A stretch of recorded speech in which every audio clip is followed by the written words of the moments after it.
పెరుగు, తేనె, నెయ్యి, పంచదార. మీరు ఇంకేం చేస్తే కూడా పంచామృతానికి రాదు, ఇది పంచామృతానికి వస్తుంది. అభిషేకం చేస్తాం. అభిషేకం చేస్తే పాపాలు పోతాయా? పోదా. మరి ఎందుకు చేస్తారు? పోతుంది. ఎప్పుడు పోతుంది అంటే దాని అర్థం తెలుసుకున్నప్పుడు పోతుంది. పాలు ఎట్లుంటుంది? తెల్లగా ఉంటుంది. నిర్మలమైన మనసుతో మీ మనసు ఎప్పుడో పాలు మాదిరి పెరుగు మాదిరి ఉండాల. మీ నోటి నుంచి వచ్చే ప్రతి మాట కూడా తేనె మాదిరి పంచదార మాదిరి ఉండాల. ఉందా లేదా మీరే చూసుకోండి. ఇప్పుడు మీరు మాట్లాడే ప్రతి మాట కూడా తేనె మాదిరి ఉందా, పంచదార మాదిరి ఉందా? అప్పుడు 100% అభిషేకంతో పాపాలు పోతాయి. ఎప్పుడు ఈ అర్థము తెలుసుకున్నాం. ఇప్పుడు షిరిడీ ప్రవేశమే సర్వదుఃఖ పరిహారం అన్నారు, అవునా? షిరిడీకి పోయి వస్తే దుఃఖం పరిహారం అవుతుందా? 2000 ఖర్చు అయ్యేది. ఎందుకు పెట్టారు సూక్తి స్వామి? అది తెలుసుకున్నాను. బాబా బాబా బాబా ఎందుకు వచ్చేదని కాదమ్మా, పట్టుకున్నారా మీరు? ఏదైనా ఒకటి పట్టుకుంటే చాలు. మేము చెప్పే 10 దాంట్లో ఒకటి పట్టుకుంటే కూడా మీరు ధనులు అవుతారు. రేపు నుంచి భోజనం చేయొద్దంట. రేపు నుంచి భోజనం చేయొద్దండి స్వామి. భోజనం చేస్తారా? భోజనం చేయొద్దండి రేపు నుంచి. ఏమ్మా చేయరా? మరి ఎట్లా మరి? ఇంట్లో కూడా ప్రసాదమే.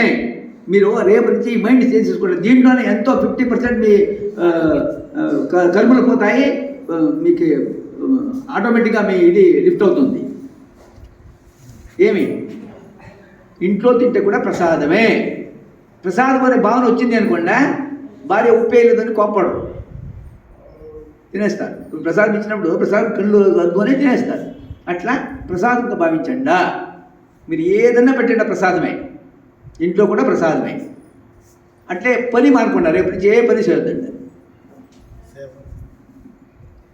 ఏమి సేవ, ఇంట్లో కూడా సేవ. అత్త సేవ, మామ సేవ, కొడుకు సేవ, కూతురు సేవ, భార్య సేవ, భర్త సేవ. ఆ భావన వచ్చినప్పుడు అలసిపోరు. ఇప్పుడు నేను ఉంటానమ్మా, నేను ప్రతి సెకండ్ కూడా సేవ అనే భావంతోనే ఉన్నాను. మీ అందరినీ కూడా బాబాగానే చూస్తాను. దానికి నాకు ఆ ప్రశ్నే రాదు. ఏ ఇది లేదు. ఒకే ఒక ట్యాబ్లెట్ కూడా నోట్లో వేసుకోము ఇప్పటి వరకు. 74 ఏళ్ళు. ఎందుకు? ఆ బాబాని నడిపిస్తాను. ఇప్పుడు అనుగ్రహం అంటే చెప్పలేదు. అనుగ్రహం అంటే ఏమి? అనుగ్రహం అంటే ఏమి? అనుసరించి గ్రహించుట. అనుసరించి ఏమని అనుసరించి? ఇప్పుడు బాబాని అనుసరించి మీరు ఏమి గ్రహించారు? తల్లిదండ్రులని అనుసరించి కొడుకు కూతురు మీ మాట వింటే మీరు ప్రాణమనే ఇస్తారు మీ కొడుకులకి కూతుర్లకి, అవునా కాదా? అట్లే బాబాని అనుసరించి మీరు ఏమి గ్రహిస్తారో బాబా మిమ్మల్ని ఆటోమేటిక్గా చూసుకుంటారు. అది అనుసరించి గ్రహించుట అనేది అనుగ్రహము. అనుగ్రహానికి ఇది అనుసరించి గ్రహించుట. బ్లెస్సింగ్ సరే మీరు చెప్పింది బ్లెస్సింగే. అది మీ బ్లెస్సింగ్ మీకు వస్తుంది. అయితే ఇది ఎప్పుడు అనుగ్రహానికి అర్థం తెలుసుకొని మీరు అనుసరిస్తే అప్పుడు బ్లెస్సింగ్ వస్తుంది, లేకపోతే రాదు. అనుసరించి గ్రహించుట. అమ్మ నాన్నని అనుసరించి ఏం ఇప్పుడు చూడండి, పిల్లలు ఉంటారు, చెప్పులు వేసుకోలేకపోతారు. మీరు చెప్పులు వేసుకొని వాళ్ళు వేసుకోలేకపోతారు. అట్లా మీరు మీ పిల్లలు మిమ్మల్ని ఫాలో చేస్తారు. అట్లా మీరు బాబాని ఫాలో చేస్తారు. బాబాని ఫాలో చేసి మీరేం తెలుసుకుంటారో దానిపైన బాబా ఆశీర్వాదం ఉంటుంది, బాబా అనుగ్రహం ఉంటుంది. అప్పుడు ఆటోమేటిక్గా మా దాంట్లో ఉంది, నమ్మి నెమ్మదిని ఉయ్యాలి ఆడుతా నిష్ట ఇల్లదిని అది తప్పు ఇల్ల ఎమ్మువను కండవనల్లా నమ్మిక ఇల్లది అవగాహన. మీరు నమ్మాలి. నమ్మితేనే సొమ్ము, లేకుంటే దుమ్మే. మీరు నమ్మితే అదే సొమ్ము, లేకుంటే దుమ్మే. అట్లా నమ్మితే బాబా కాపాడుతాడు. దాంట్లో అనుమానమే లేదు. అనుమానమే లేదు. బాబా కాపాడుతాడు, 100% కాపాడుతాడు. బాబా గురించి మేము పాదయాత్ర చేశాము. పాదయాత్రలు కూడా ఎంతో అనుభవాలు ఉంది. ఇప్పుడు కూడా బాబా మెసేజ్ వస్తేనే వస్తాం. ఎక్కడన్నా ఇప్పుడు పిలిచారనుకున్నా బాబా మెసేజ్ ఇస్తాను. మెసేజ్ ప్రకారం వచ్చేస్తాను. 100% బాబా డేట్ ప్రకారంగానే నేను ట్రిప్పులు కూడా పెడతాను. ఈ పొద్దు వరకు 59 ట్రిప్పులో ఎప్పుడు ఏది. నిన్న 12 మంది మాత్రం ట్రైన్ ఎక్కలేకపోయారు. 42 మంది ఎక్కారు. 60 మంది టోటల్. 42 మంది ఎక్కేశారు. 18 మంది ఎక్కలేకపోయారు. సరే దిగి వాళ్ళని బస్సులో వేసుకొని వచ్చాం. వారణాసి నుంచి జబ్బల్పూర్ నుంచి నాగపూర్ నుంచి హైదరాబాద్ నుంచి తిరిగా పిడుగురాళ్ళ, నర్సరాపేట, అట్లా వచ్చాను. అట్లా సాయినాథ్ కాపాడతాడు. అవుతే అట్లే పరీక్ష కూడా పెడతాడు. మీరు తట్టుకుంటారా లేదా, మీరు నిలబడతారా లేదా చూస్తాం. మీరు నిలబడ్డారా 100%.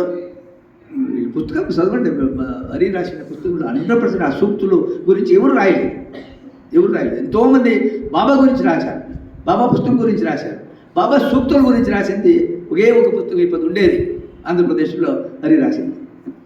అట్లే వాళ్ళ శ్రీమతి వాళ్ళు సుజాత గారు రాసింది కూడా చాలా అద్భుతంగా ఉంది. నేను ఎక్కడిక్కడ ఇచ్చినాను, ఈవెన్ అమెరికా కూడా 2-3 పుస్తకాలు పోయింది. చాలా బాగుంది గురుగారు అంటే ఆ సూక్తులు బాబా చెప్పింది కదా, నేను కాపాడుతాను, నేను ఎక్కుంటే కూడా నేను మూస్తాను, నాపై వేయండా అని బాబా చెప్పారు. మీరు ఎక్కడేస్తారు? మీరు ఇక్కడ వచ్చి బాబా అంటారు, అక్కడ పోయి జ్యోతిషుడు పోయి ఏమో చూడండి సార్ అంటారు. అప్పుడు బాబా నమ్మినట్లెట్లా? సావిత్రి తెండూల్కర్ అని బాబా ఉన్నప్పుడు 200 కిలోమీటర్లు టాంగాలో వస్తూ ఉంటాయి ఆయన బాబాయ్ నుంచి. టాంగాల్లో వచ్చి బాబాకి అన్ని సేవలు చేసి, వంట చేసి, గురువారం భోజనం పెట్టి వెళ్తూ ఉండే వాపస్. సావిత్రి తెండూల్కర్ చదువుంటారు కదా, తెలుసు కదా సావిత్రి తెండూల్కర్. ఒకరోజు వాళ్ళ కొడుకు గణేష్ తెండూల్కర్ వాళ్ళ కొడుకు ఎంబీబీఎస్ పరీక్ష రాయాలంటే ఎవడో జ్యోతిషుని అడుగుతాడు, ఎట్లా చూడంటే ఏ గ్రహాలు బాగలేదయ్యా, ఈసారి నీవు రాయొద్దు, రాస్తే నువ్వు పాస్ కావు, వచ్చే సంవత్సరం రాయి అంటాడు. అప్పుడు ఆ అమ్మ సావిత్రి తెండూల్కర్ బాబా దగ్గరికి వచ్చి ఏమడుగుతుంది? పాస్ చేయనలేదు, నా కొడుకుని పాస్ చేసేయి అనలేదు. మేమైంటే మా కొడుకు పాస్ చేయమంటాం. ఆ అమ్మ ఏమనింది, ఎవరినో జ్యోతిషుని అడిగారంట, గ్రహాలు బాగలేదు అంటారు, అన్ని గ్రహాలు నా కొడుకు పైన దుష్ప్రభావం ఎలా చూపిస్తుంది, ఎందుకు చూపిస్తుంది అని అడుగుతారు. చూడండి, మేము అడిగేదానికి దానికి అడిగేది కూడా రావాల. బాబాని మీరు కోరుకున్నప్పుడు ఏ సమస్య, ఆ సమస్యను కోరుకునేది కూడా ఎట్లా కోరుకున్నదా అనేది కూడా రావాలి. అది ఎన్నో నా దగ్గర ఎన్నో దృష్టాంతాలు ఉన్నాయి, జరిగింది, వాస్తవంగా జరిగేది కూడా ఉంది. అప్పుడు బాబా అంటారు, అమ్మ ఆ జాతకాన్ని మూలికి పారాయి, నాపై విశ్వాసం రాయమని పాస్ అవుతాడు అంటారు. వాడే గణేష్ తెండూల్కర్, వాళ్ళ ముదిమనుడే సచిన్ తెండూల్కర్. ఆ రోజు ఆ స్వామి మీ వంశంలో ఓడు జగద్విఖ్యాతి అవుతాడు అని చెప్పారు, వాడే సచిన్ తెండూల్కర్. వీళ్ళు ఎవరు, వైజాగ్ రమణానంద స్వామి ఇంటర్వ్యూ కూడా చేశారు, ఆ పుస్తకంలో కూడా ఉంది, మీరు చదువుకోవచ్చు. అయితే ఇక్కడ ఇంకొక సందేహం వస్తుంది చూడండి. అప్పుడు జ్యోతిషం తప్ప, ఇప్పుడు జ్యోతిష్యం అడిగారు, వాళ్ళు ఏం చెప్పారు, ఈ గ్రహాలు బాగలేదు అన్నారు. బాబా ఏం చెప్పారు, ఒక మూలికి పారాయమన్నారు జాతకాన్ని. అంటే జ్యోతిషం తప్ప ఇక్కడ?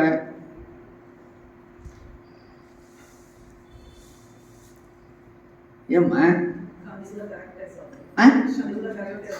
మరి ఎట్లా చెప్పు?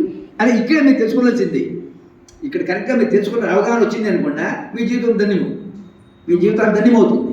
తెలుసుకోవాల్సింది ఇదే, పట్టుకోవాల్సింది ఇదే. చూడండి, అక్కడ జ్యోతిషం తప్పని కాదు, ఏమి ఎట్లా ఉంది, వాళ్ళ కర్మ అక్కడ రాసి ఉంటుంది కాబట్టి కాదు. బాబా చెప్పిందమ్మా, బాబా మాట తీసుకోండి. మీరు బాబా ఏం చెప్పారు, మీరు పారాయి నా పైన విశ్వాసించి రాయన్నారు. బాబా ఎవరు? సద్గురు.